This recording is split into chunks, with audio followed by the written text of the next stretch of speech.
This was actually Chandra's idea. A couple of months ago, she asked me, what do you talk to your father about? Does he give the same advice at home that he gives on stage? I said, it's actually 10 times worse at home. He's actually much nicer on stage. So she said, okay, then when we do this whole event, why don't you ask him certain things that maybe he'll be willing to answer if you ask him? So I've made some notes. If I look at my phone, I'm clearly not texting and so on. I'm just looking at my notes, yeah? So, and one other thing, in professional settings, I refer to him by his professional initials, NRN. Certainly not what I call him at home, because sometimes people find it weird, so just a disclaimer. So, NRN, maybe we'll start with something simple and then we'll build it up. So why did you choose to become an entrepreneur? And beyond the reason that you've often stated publicly, you saw a market for software and so on and so forth, but what was your personal desire? What was your emotional need to become an entrepreneur? And I ask this from the perspective that many entrepreneurs in the audience, you know, and so on. Well, before I try and answer that question, let me say there are two things that have happened today which are somewhat unusual for me. One is the excellent set of answers given by Ashish.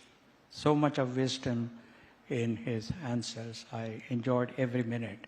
Therefore, following him is not easy. Number two, I have never had a conversation in public with somebody who is half my age. So, therefore, that again, given that I will soon be entering my 78th year, you know, it makes me somewhat less confident than what I would like to be. Well, the question that you asked is a very important one. I was a strong leftist when I was a student. And then I went to France to work there. And on Saturdays, I went to Sorbonne and had lots of conversations with the capitalists, socialists, and communists. And I finally came to the conclusion that the only way a society can indeed remove its poverty is through the power of entrepreneurship, the power of creating jobs, the power of translating ideas into jobs, power of translating ideas into wealth for some people, investors, and power of enhancing taxes paid to the government. And that was primarily the reason why when I came back, I wanted to conduct an experiment, my first experiment. You were not even born then. So that was a failure, Softronics. And I learned some lessons from that. And the second one has done reasonably well. So, you know, there is often, at least when you read the media, you feel there's an allure around entrepreneurs because if you're a very successful entrepreneur, you make money and so on. It's one side of life. Hold it to you, near you. Sorry, that's one side of life, the success that entrepreneurs see and so on. I would say it to anybody, not just because, okay, please, yeah. So, but can almost anybody become an entrepreneur, or are there certain traits that you feel one must inherently have, or an approach one must have to at least attempt to be an entrepreneur? Well, I think an entrepreneur must have many attributes, and I'll speak only about a few. First, he, as late Robert Kennedy, borrowing the words of George Bernard Shaw said, most people see things as they are and wonder why. I dream of things that never are and then say, why not? In other words, he or she must have the power of imagination. He or she must be comfortable with innovation. He or she must be comfortable with doing something unusual. Second, he or she must have a lot of passion, because passion is what fuels your energy, your enthusiasm, and your ability to run the marathon. Third, the leader must have a very clearly articulatable value system. That's very, very important, because everybody looks up to the leader, everybody looks up to the founder. So therefore, his or her value system must be very clearly articulatable, and he or she must obviously lead by example. And finally, I think because the task of a founder is to convince customers, is to convince employees, to convince investors, he or she must have the ability to articulate reasonably well. Otherwise, it just won't happen. So then does the role of a founder change over time in an organization? Because what you just articulated is at the very beginning, but does that stay consistent? Does that change? Does that evolve? How does a founder's role in a company or in building an organization, how does that evolve? Well, in the beginning, it is all about imagining an idea whose differentiated business value to the customer is better than all other existing ideas. That's most important. Second, as I pointed out earlier, he or she must be able to articulate the power of his idea or her idea to various stakeholders to attract good employees, to attract customers. It's very, very difficult in the beginning because you almost have nothing to talk about. Third, he or she must, once again, I come back to them, he or she must have high aspirations. He or she must have a lot of optimism, lot of hope, because all around you are saying, nahi yaar, ye to nahi chalega. But it is the founder that has to sustain energy from inside and run the marathon. That is the initial part. The next part is selecting employees, some key employees, sometimes called co-founders, and what I call early adopters.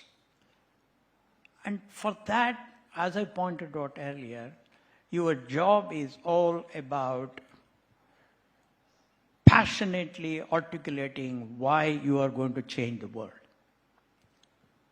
Second, you have to use innovative methods to convince your customer that you, who has really nothing, is indeed better than backing somebody who has everything. You know, in 1983, when we went to MICO, we were competing with very powerful and rich people for the data center operation thing.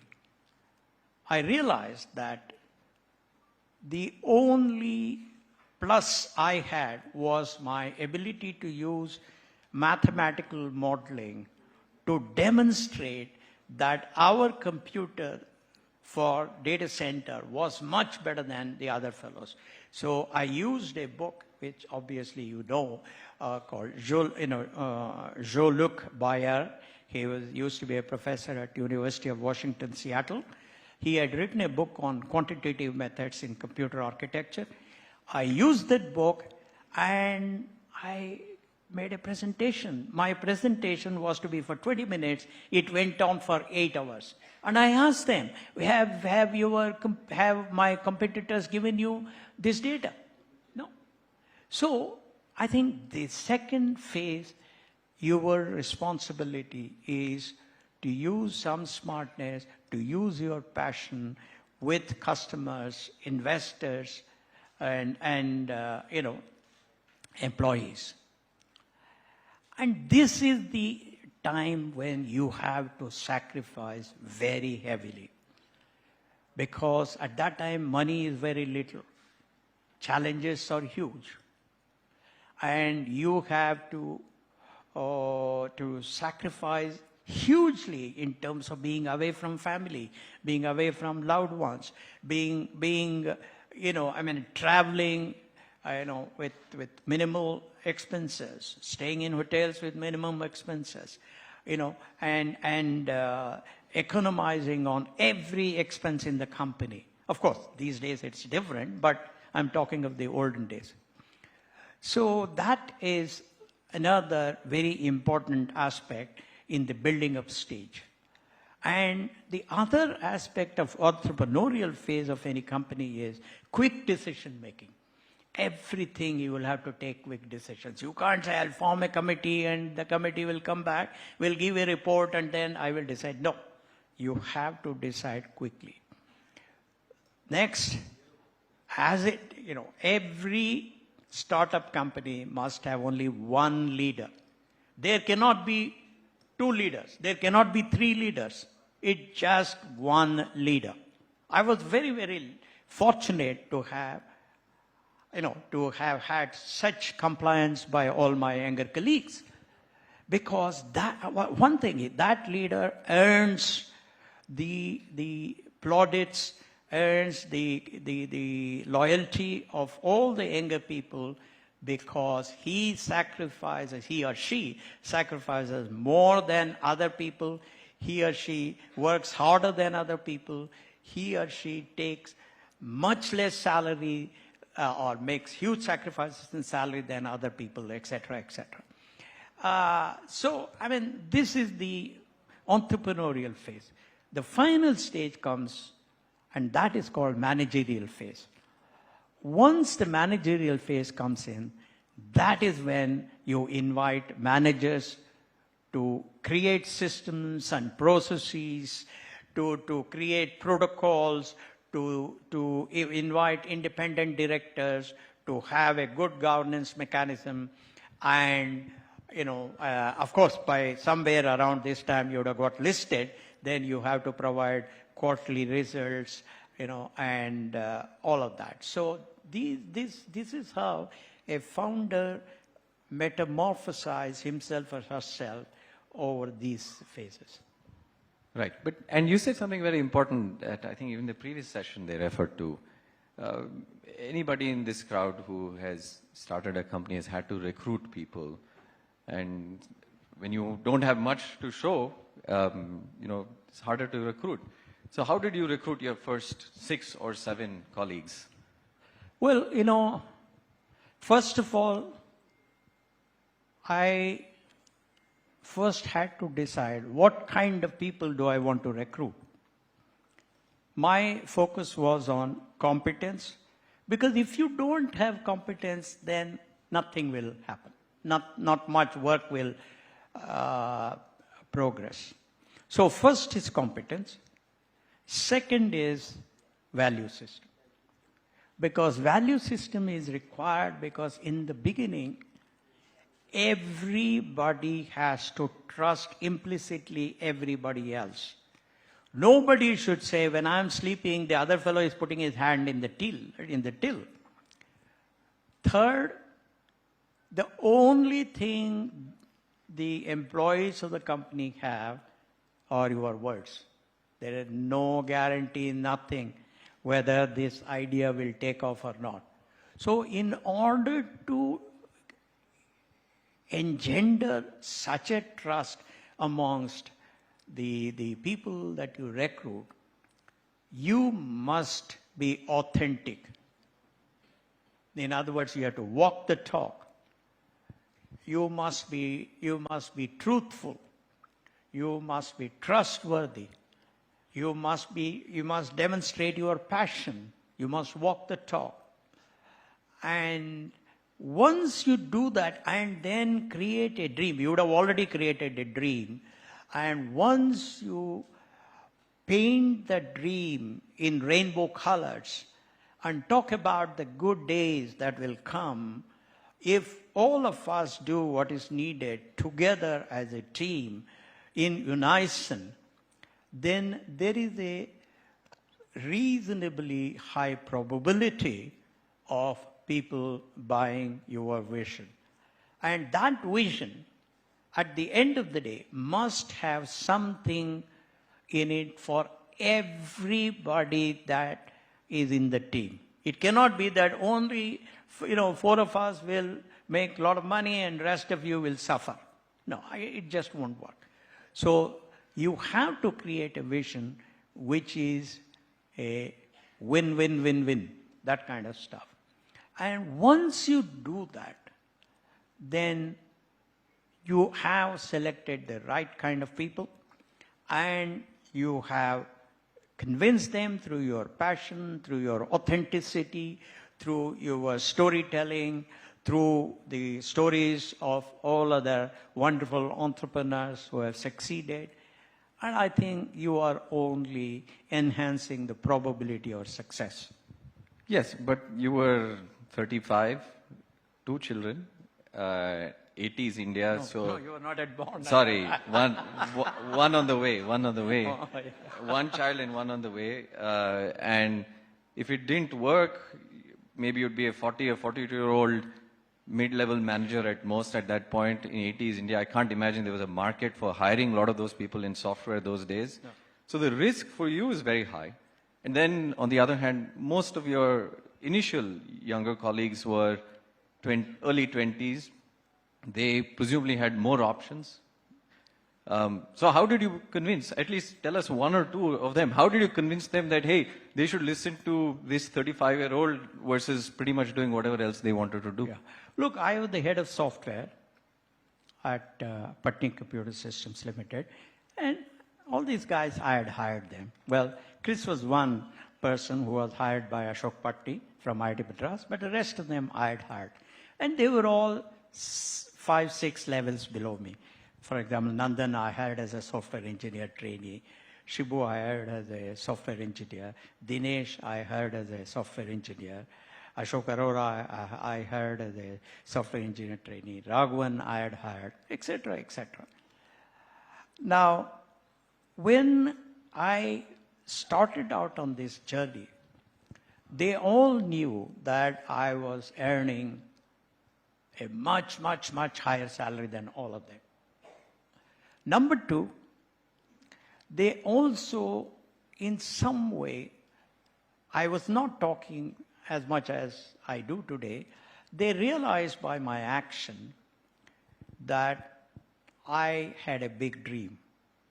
And I also talked to them about how there was going to be an extraordinary revolution in the US in terms of super mini computers and OLTP transaction monitors and relational databases on those super mini computers, how the departments of large computers and mid-level corporations and small corporations were going to embrace computing technology for commercial applications in a big way. And the US was going to be eternally short of technical manpower. And we in India had lots of youngsters who were smart but had no jobs. So therefore, I gave them a reasonably convincing argument that the future of this company would be better, because they also knew that I had failed in my first attempt. And I had explained to them that there was no market at that time because there were very few computers in India. I was looking at the domestic market. And therefore, when I gave this argument, they understood that we were going to look at exports. We were going to look at the most dynamic market in the world, the most competitive market in the world, etc. That's how it is. Because I was talking to a couple of founders, and we have all had this experience where we have to actually convince parents of some of the folks saying, no, you should let your child join, it'll be okay, and so on. Was that experience true back then as well, or is that more of a recent phenomenon? We have to convince the family, hey, it's okay. I mean, I imagine it must be even harder then than now. You know, it's very interesting, Rohan. We were 8 children. My mother was always in the kitchen. Because she cooked on wood stove. morning 6 a.m. to night 9 p.m. And father took his government job too seriously. He was away in the office from 8 a.m. to evening 8 a.m. At home also there would be fellows waiting. So somehow that environment gave us a lot of freedom. They didn't ask us, what are you going to do?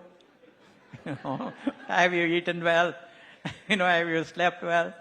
These were not the questions my father asked. No, I meant in terms of the families of any of the people you had to recruit. Did you have to convince them and or their families or their friends, their social environment, that, hey, it's acceptable for you to go work at this unknown random company? I mean, I can't, in a market starved for jobs, that cannot be a simple decision. No, I will tell you. I'll tell you. I was very, very lucky in that I had the support of my wife, your mother. When I resigned on her birthday, I still remember 19th August 1976, I met her. I said, happy birthday, and then I said, I have resigned. But she smiled, as she always does, and she said, not an issue. We will live within whatever means we have. I will fully support you, and you will succeed. So I was away, in some sense, I was away from all the other people that you spoke about. The only person I was very friendly with was my friend, okay? And she was the only person in whom I confided everything that I wanted to do. And she was an unbelievable supporter, unbelievable supporter. So in some way, my case may not be normal, but I was very lucky to have that person. So then, surely, I mean, building on that, there would be, again, everyone who's built any kind of company, any founder goes through, the buck stops with the founder ultimately, certainly in the early days. They go through tremendous moments of doubt, uncertainty. At least as far as I'm aware, in no interview ever have you admitted to any of that. So surely, and you're not Superman against all belief. So in those moments, did you feel, hey, maybe this won't work, or what will I do? Because again, your colleagues are 12, 13 years younger than you. You can't really go to them and say, hey man, I'm really worried. This is something all founders everywhere in the world go through. So in those moments, did you have moments, or when you had those moments like that, what did you do? What was your plan B, or how did you deal with them? Well, Rohan, the reality of life is fear, doubt, uncertainty. These are parts of everybody's life. But it is so, particularly in the case of an entrepreneur. As I told you, when I decided to leave my job and start, I said, look, I've got this wonderful job. I'm getting so much of money. My wife has got a job in telco in Nanavati Mahala in Bombay. Everything is fine. No, already I have failed once. So is this the right thing I'm going to do? It was there. Second, when I had to get the first customer, Database Corporation, there were so many odds against us. There was a lot of fear, a lot of doubt. Third, when we had to get the first domestic customer so that we could have a steady stream of revenue from our data center activity, we were pitted against huge guys. That was also a lot of doubt about self, a lot of fear. When we went public, that was a big time of doubt, fear, uncertainty. whether it will do well or not, whether we'll And make it. it didn't do very well the first time in India. Yeah, I'm saying. And then there was the issue of I had to take a decision in 1995 not to renew the contract with a Fortune 10 company. And at that time, the revenue from that company was forming 25% of our revenue. We had just gone public. And all the other big guys, I don't want to mention their names, but everybody knows who are the top 4 or 5 people, players in our field. All of them signed on the dotted line. I was the only crazy guy. And all my younger colleagues were not in favor of not continuing with it. That was a big moment of fear and doubt. So again, this is what I learned from my wife, and that is, she said, in fact, I still remember, I told all my colleagues who were sitting there that, look, I have to make a call on the landline outside. It was in Taj Residency. I went out, I called her, and I said, look, so far, you have looked after the children, totally. But for the next 4 or 5 years, you have to do it even more of it, because I will be away anywhere between 250 to 300 days in a year, because I am going to take a very tough decision, the toughest in my life. And that will only be possible if you agree with, because others were not, even Mohan was against it. She said, don't worry, I am always with you. And more importantly, she said, there are times when logic doesn't hold good. There are times when you have to transcend logic and embrace faith. And that is the time when your belief in God will all fructify, because as Bhagavad Gita says, karmanadhikaraste and all of that. That is, do whatever you are supposed to do to the best possible way, in the best possible manner, and leave the rest to God. So I think in some way, in the time when all of you have fear, doubt, and uncertainty, do the best that you can do. Get into further and further detail and delineate. After all, what is uncertainty? Uncertainty is only that the probability of an event is low, or a certain thing. And what did Bayes' theorem tell all of us? Bayes' theorem said, by obtaining more and more information, you can enhance the probability of that event, right? So that's what she said, and that's what I followed. So I don't think you people need to worry too much about fear, doubt, and uncertainty. Have faith in God. But before you have faith in God, you have to do everything possible under the circumstances. Then everything will be fine. But living under that kind of constant uncertainty, fear, self-doubt, what does that do to you personally? Or what did it do to you personally, your personality? Because that seems like a fairly extreme way of living for decades together. Or at least, let's say, the first 2 decades, maybe not 4 decades. I'm glad you asked that question.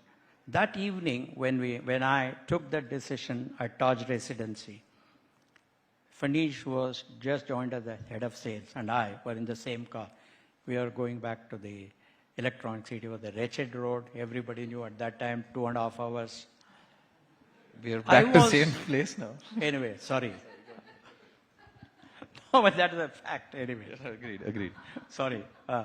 And then I was somewhat silent, but I was saying some reasonable words to Fanish. But Fanish got upset with me. He said, Mr. Murthy, you don't seem to be worried. You are least concerned about the company. Then I told him something which is so important. I said, look, Fadish, when a child is not well at home, neither of the parent shows panic. The father gives confidence to mother, mother gives confidence to father. Because by becoming panicky at that time, you will only make things worse. So therefore, one principle I adopted, and that is, when I left the office at 8:30 in the evening and when I was back home by 9 o'clock, by which time you and Akshata would have finished your studies, your mother would have made sure that you've done all your homework and all of that, we would take you to McFast here. And just seeing you people enjoy eating that pizza or whatever, you people wanted, that brought so much of joy and happiness to us. And of course, to boot, while returning, you would lie down on the road in front of that toy shop saying, I want this cement toy. No, but I enjoyed it every minute. I enjoyed it because I needed a light moment. I didn't want a serious moment. So I think every one of us will design and invent, or not invent, create certain unique ways of making your own mind relaxed and also finding some kind of calmness. I'm just checking. I don't know how much time we have left. The monitor doesn't show me either. So can someone cue me? No, I don't want to hold the next speaker. I know there's a next event. So Chandra, maybe you'll cue me? Oh, wow. Okay, fine.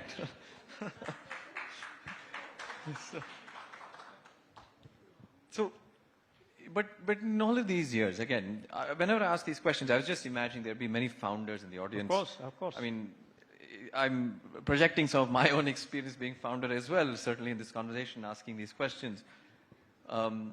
So you go through these moments, tremendous moments of uncertainty and doubt, self-doubt, and so on. But during that, how do you keep your team together? How do you keep them still believing? And I don't just mean, your 6 younger colleagues, your co-founders. I meant, maybe there are 50 or 100 or 300 or 400 people. How do you keep them still believing? That is where... Because inside, you will have tremendous self-doubt, but you have to now project confidence to a larger group. No, that's what parents do. That's the primary job of parents, to bring a certain sense of calmness to the environment at home, to encourage the children, to tell them that there is no problem, right?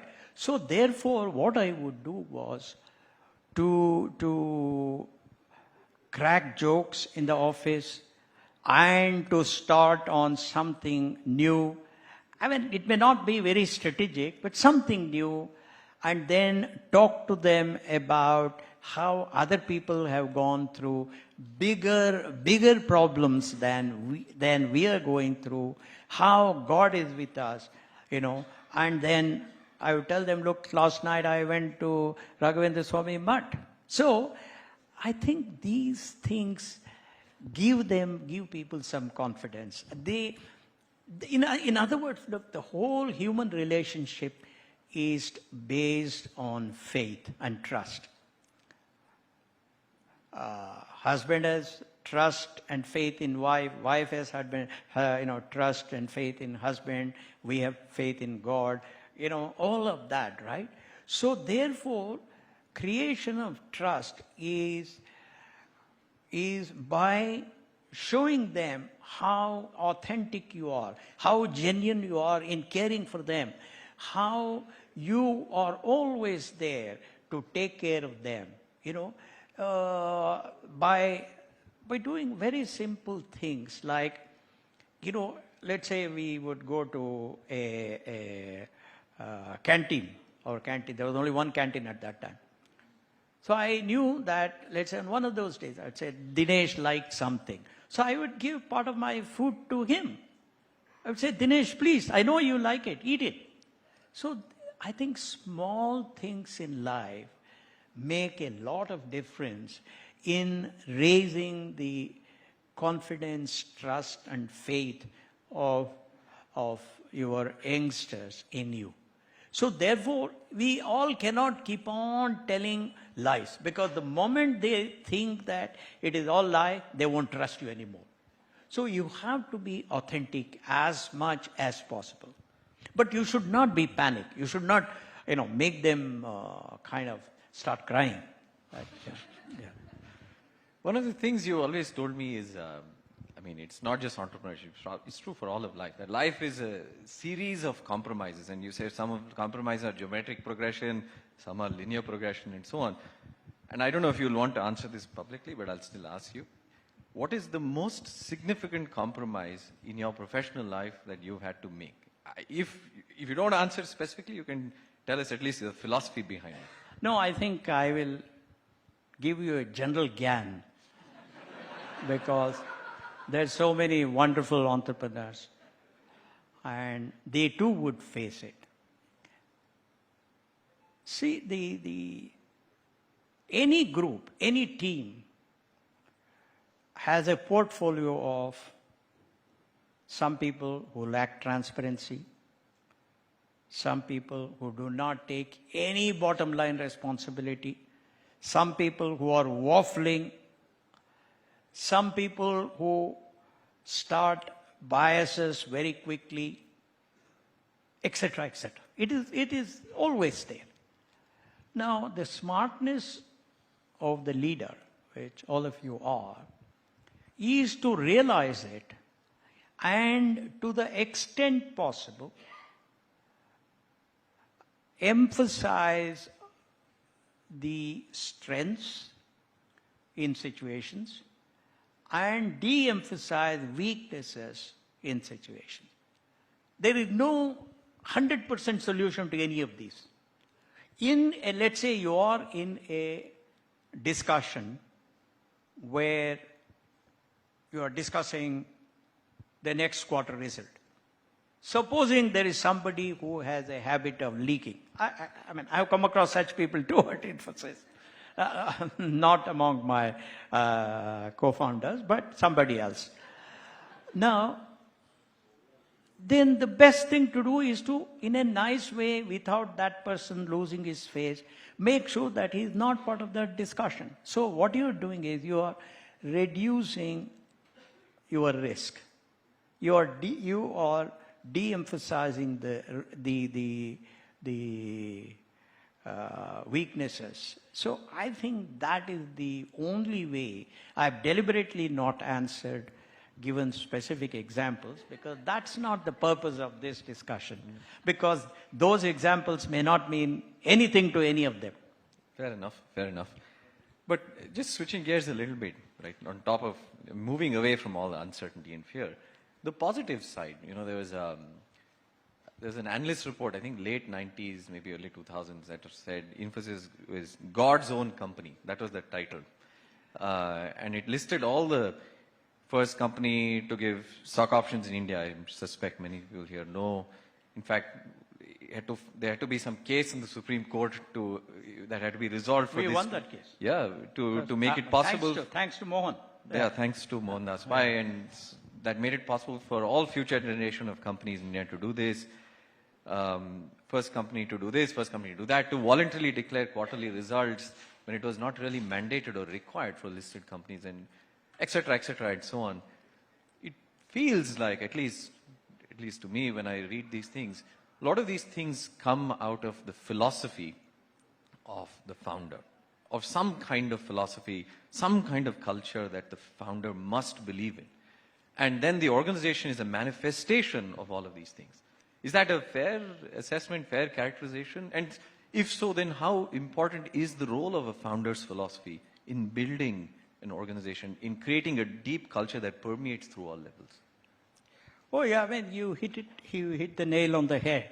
It's extremely important. The founder,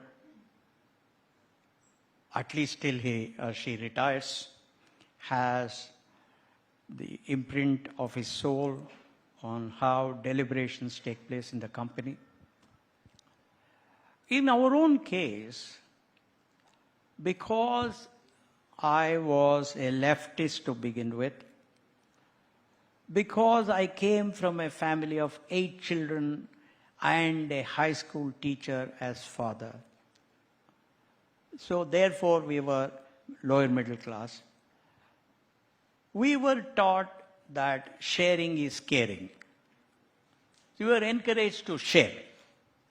Now, similarly, I have had teachers who emphasized that when you people are playing football or soccer, look, it doesn't help if you try to take the ball from one end of the one goal to the next yourself.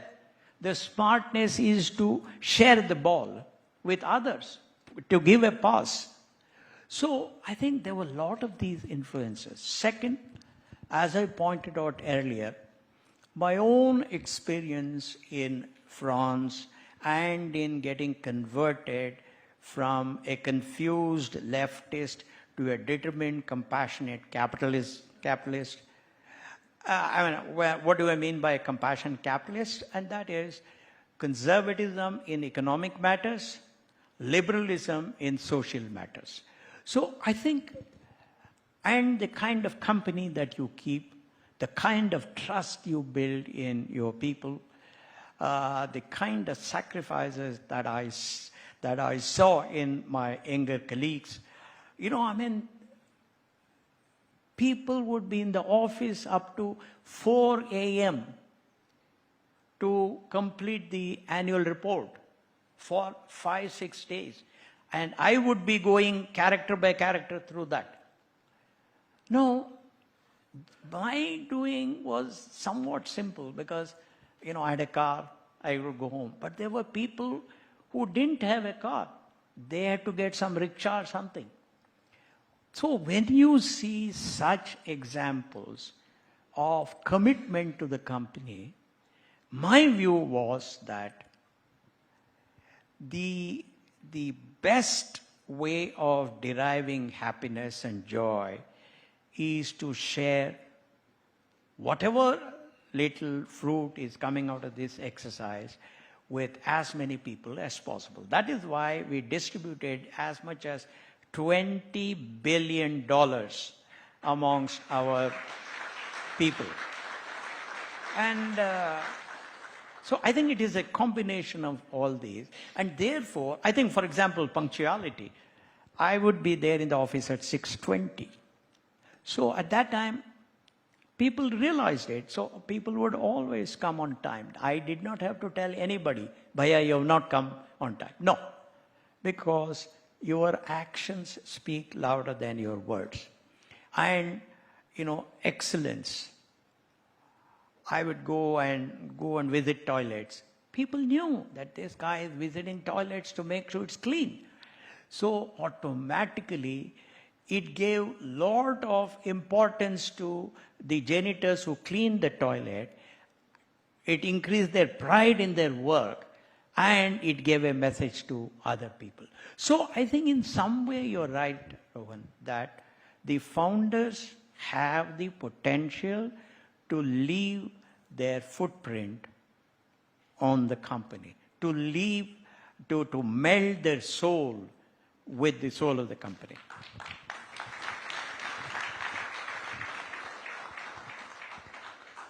So I hope I didn't say something silly because no, I'm not one to judge. Clearly, the audience is the ones to judge, right? No, but this is in addition to the stock options and so on for everyone, but also at a personal level, right? I've always wanted to ask you, what is it? Is it that you didn't like money? Why do you not choose to keep, because your cap table, right, looks very different from how all of us modern entrepreneurs would create the cap table. If one were to call it a cap table at your time, but you chose not to keep as much of the company in its very inception. Why is that? I mean, I can't really relate to that decision. No. I mean, I'm projecting here. Really, I know. I don't know. I mean, the reality is I can only speak for myself. I enjoyed the company of people who are happy.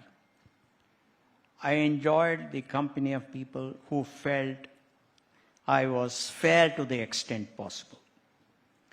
I enjoyed the company of people who thought that it was their company. I enjoyed the company of people who showed more enthusiasm than me in many ways.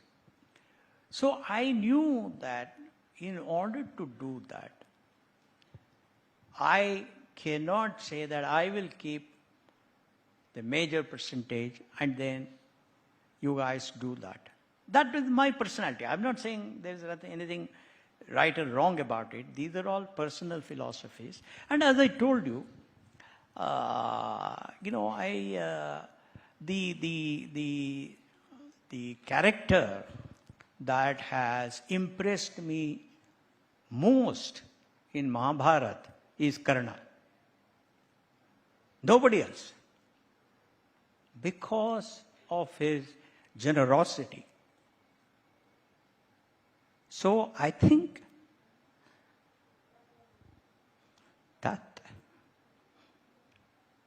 that's the way that I grew up.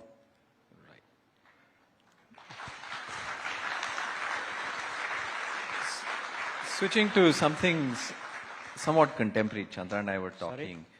Switching to slightly more contemporary issues that Chandra and I were talking about, which is, you know, even in the previous session, there's debate on governance, young companies, and so on. But actually, you know, in some sense, from a younger entrepreneur's perspective, you have to recruit people, you have to succeed in the market, there are lots of difficulties and challenges and problems. Now, on top of that, you have to do good governance as well. So, feels like a lot to do, isn't? So, is good governance something you worry about in the beginning, or you worry about when you're successful? Or when do you start thinking about good governance for a young company? You know, you don't have to teach a child to start breathing. The child starts breathing when it is born. You don't have to teach a child to cry when it is hungry. It automatically asks, in its own way it cries, and you have to give food. So I think there are certain characteristics of human beings which are best acquired from very early days. And that happens because of family, because of early teachers, because of the environment you live in, because of the philosophy that you have imbibed, in my case, compassionate capitalism, because of the role models that you have had. So I think somehow it is very difficult for me to say that I will start good governance once I have become a $20 billion company. I think that is... So you say it's a philosophy that you either imbibe or you don't. Yeah. It's just a way of life. Yeah. Got it. The last section, that's actually helpful. Yeah. Since you're talking about, the importance, for example, of good governance or other things, these are philosophies that one accumulates through one's life experiences. Yeah. What is perhaps, maybe you can share one example, either from your family, your friends or teachers, because you refer to these three stakeholders quite regularly. One example from your early life that you believe has influenced how you have led your life in a professional setting, but you learned perhaps early on. Well, I think it was my high school headmaster in Mysore city. He was extremely strict, very, very strict. Now, he was teaching us chemistry, and that was the last class of the day. For 4 p.m. to 5 p.m. And I was sitting in the front bench. And that day, he was conducting an experiment where he needed to put common salt into a test tube. And he was being very, very careful about the amount of common salt that went into the test tube. I had a friend of mine called Anant Srinivas Prasad who was sitting next to me, and he burst out laughing. So Mr. K.V. Narayan stopped the experiment. He came to our front bench and he said, "Young man, what is so funny about what I was doing?" You see, children are generally more honest than elderly people. They have still not acquired the art of lying convincingly. Anant Srinivas Prasad said, "Sir, you are extremely stingy with common salt, which is so inexpensive." That's why I laughed. And then he said something which has lived with me even today, and that is, he said, "Young man, this common salt belongs to this community called Shadavilas High School. It belongs to you, it belongs to me, it belongs to all the 50 students in this class, belongs to all the students in this high school, it belongs to every teacher, every staff. Therefore, I have to treat this common salt with utmost respect." And he said, on the other hand, 5 o'clock our class is finishing. Please come with me to my house. I will give you a glass full of common salt free because that's my personal property. You know, Rohan, you remember Sudha telling a story about my foolishness or idiosyncrasies at 40th year of Infosys. I think you were there, right? I think some of these things stick in your mind. They don't go away. They form indelible mark on your psyche. The whole Infosys was run on that principle. That is, put the interest of the community ahead of your personal interest in everything you do in the short and medium term, and you will be a winner in the long term. So I think that is one thing that has stuck with me, and I think it will be there till I, whatever, go away. Yeah. And last question, and then we are done. So is it ultimately destiny or is it luck for an entrepreneur? You know, I am a very traditional person. I believe in God. Whatever that be, I don't want to enter into arguments with people. I have derived a lot of value from faith because I have been in a lot of situations where I could use logic, and I'm not bad in using logic, reasonably good. But in spite of it, I couldn't find an answer in logic. And that's when I pray, and that has given me a lot of strength. And as I think it was either Emily Zola or Louis Pasteur who said, when God is shy to announce his presence, he comes in the form of chance. Therefore, luck is extremely important. You know, and there are so many classmates of mine who are smarter than me. But they didn't have the luck to be where I was. So I think luck is very, very important. Luck also, once you believe in luck, it also brings a little bit of humility in you. So I believe in luck.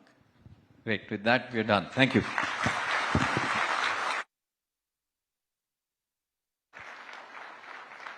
One second. Mr. Murthy, I'm going to request